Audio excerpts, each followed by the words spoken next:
The village of Eldridge lay at the edge of a dense, ancient forest, a place locals avoided and tourists dismissed as mere superstition. Legends spoke of voices in the woods, whispers carried on the wind that lured lost souls deeper into its heart, never to return.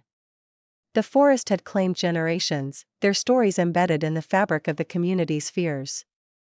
Megan Thompson, a newly arrived anthropologist, was drawn to Eldridge not only by her profession but by a personal desire to uncover the truth behind the folklore. Her great-grandfather had been one of the many who vanished in the forest during the early 1900s. Her only inheritance was his journal, which contained cryptic entries about the woods and an obsession that had driven him to madness. Determined to document the legends and perhaps find closure, Megan moved into an old cottage on the outskirts of the village, its proximity to the forest both unsettling and irresistible. The villagers, wary of outsiders, whispered their warnings. "The forest takes what it wants," they would say, eyes dark with buried memories. Undeterred, Megan began her research, interviewing locals who would speak with her, each recounting similar tales of eerie whispers and figures glimpsed through the mist. As she delved deeper, she noticed a pattern. Every 25 years, someone disappeared without a trace, and the cycle was due to begin again soon. Days turned into weeks, and curiosity gnawed at Megan. Armed with a flashlight, her great-grandfather's journal, and a tape recorder, she decided to enter the forest, hoping to document the whispers herself. The air turned colder the moment she stepped beneath the ancient boughs, the forest floor soft and damp underfoot. As she ventured deeper, a strange sensation overcame her, a feeling of being watched. The trees seemed to close in around her, their gnarled branches like skeletal hands.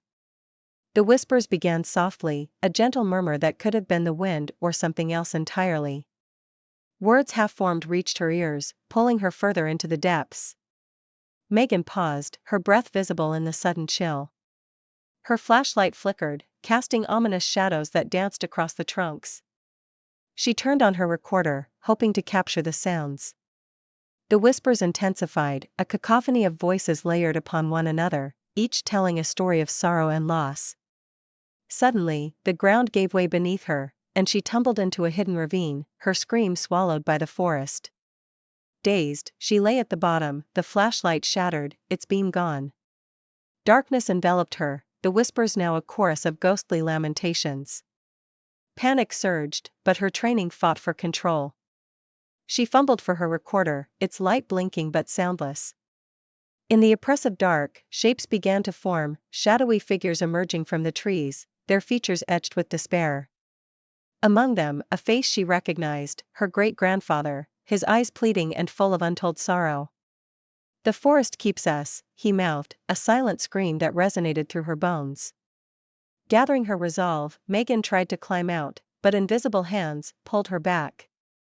The whispers grew louder, a storm of voices in her mind.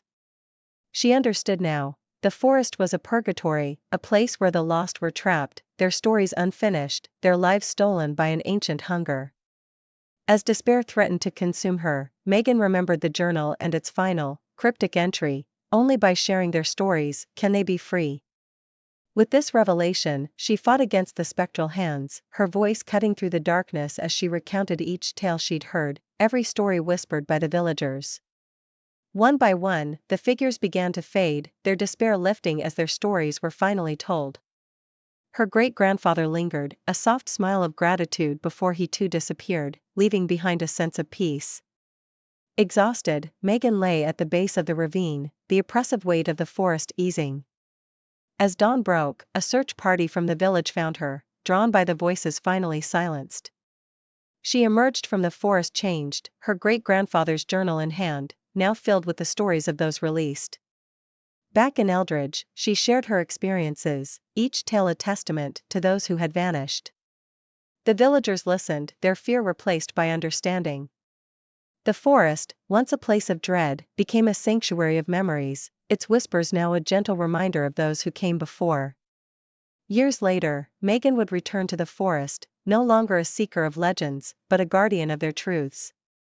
The whispers no longer called to her, and the forest stood silent, its ancient hunger sated by the telling of its secrets.